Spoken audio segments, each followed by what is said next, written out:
तीसरा विश्व युद्ध तय है। आज की खबर इतनी खतरनाक है कि पूरी दुनिया के लोग सांसें थामे बैठे हैं। मिडिल ईस्ट में जंग का तूफान उठ चुका है। इजराइल और ईरान की लड़ाई अब रूस और अमेरिका को आमने सामने ला सकती है। रूस ने खुला ऐलान कर दिया है कि वो ईरान का साथ देगा और कई देश ईरान को परमाणु हथियार देने को तैयार भी हैं। क्या ये तीसरे विश्व युद्ध की शुरुआत या आहट है? क्या पुतिन खुलकर जंग में उतरेंगे और क्या अमेरिका का दांव उल्टा पड़ गया? आइए इस भयानक सच्चाई को एक एक करके खोलते हैं।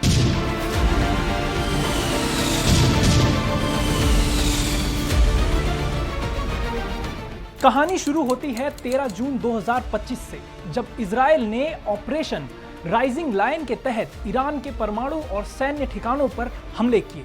इजराइल का मकसद था ईरान को न्यूक्लियर हथियार बनाने से रोकना, लेकिन ईरान ने पलटवार किया और तेल अवीव से लेकर हाइफा तक मिसाइलों की बारिश कर दी। 22 जून को अमेरिका भी इस जंग में कूद पड़ा और उसने ईरान के 3 सबसे बड़े परमाणु ठिकानों फोर्डो, नंताज और इस्फहान पर B-2 बॉम्बर से ताबड़तोड़ हमले किए।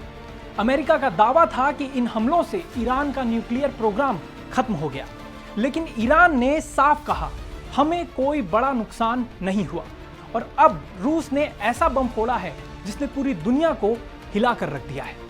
रूस की सिक्योरिटी काउंसिल के डिप्टी चेयरमैन और पुतिन के करीबी दिमित्री मेदवेदेव ने एक्स पर लिखा, अमेरिका का हमला फेल हो गया, ईरान का न्यूक्लियर प्रोग्राम अब भी जिंदा है और कई देश ईरान को परमाणु हथियार देने को तैयार भी हैं।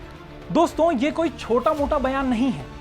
मेदवेदेव ने डोनाल्ड ट्रंप पर तंज कसते हुए कहा, शांति का वादा करने वाले ट्रंप अब मिडिल ईस्ट को युद्ध की आग में झोंक रहे हैं। सवाल यह है कि क्या रूस खुद ईरान को परमाणु हथियार देगा या फिर उत्तर कोरिया जैसे देश इस खेल में शामिल होंगे? रूस के पास दुनिया का सबसे बड़ा परमाणु हथियारों का जखीरा है, 5499 वॉरहेड्स। अगर रूस ने ईरान को सपोर्ट किया तो ये जंग वैश्विक तबाही में बदल सकती है। अब बात करते हैं रूस और ईरान के गठजोड़ की। ईरान के विदेश मंत्री अब्बास अरागची रविवार को मॉस्को पहुंचे और सोमवार को व्लादिमीर पुतिन से मुलाकात करेंगे। दोस्तों, ये मुलाकात बेहद खतरनाक हो सकती है। रूस ने पहले ही साफ कर दिया है कि वो ईरान के बुशहर न्यूक्लियर प्लांट में काम जारी रखेगा और अमेरिका के हमलों की निंदा भी करता है। पुतिन ने कहा, ईरान का न्यूक्लियर प्रोग्राम शांतिपूर्ण है और उसका रूस पूरी तरह से समर्थन भी करता है। लेकिन क्या यह सिर्फ शांतिपूर्ण है? मेदवेदेव का बयान तो कुछ और ही कहता है।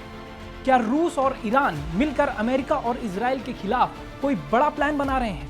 और अगर रूस खुलकर जंग में उतरा तो आगे क्या होगा?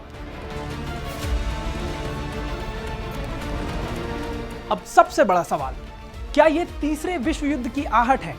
एक तरफ अमेरिका, इजराइल, ब्रिटेन और फ्रांस जैसे देश जो ईरान को न्यूक्लियर ताकत बनने से रोकना चाहते हैं, तो वहीं दूसरी तरफ रूस, ईरान और शायद चीन और उत्तर कोरिया।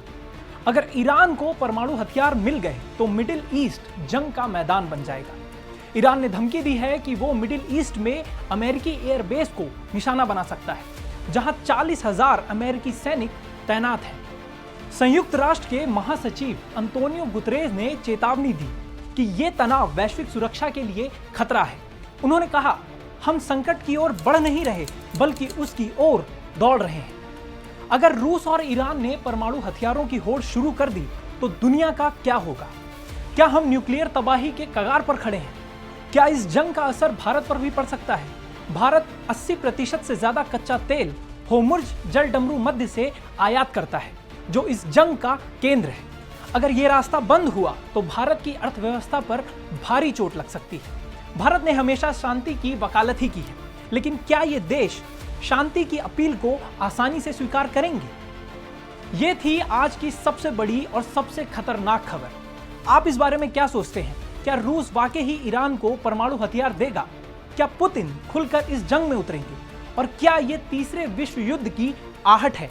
अपनी राय हमें कमेंट सेक्शन में जरूर बताएं। अगर ये वीडियो आपको पसंद आया हो तो इसे लाइक करना ना भूलें और अपने दोस्तों के साथ शेयर भी करें।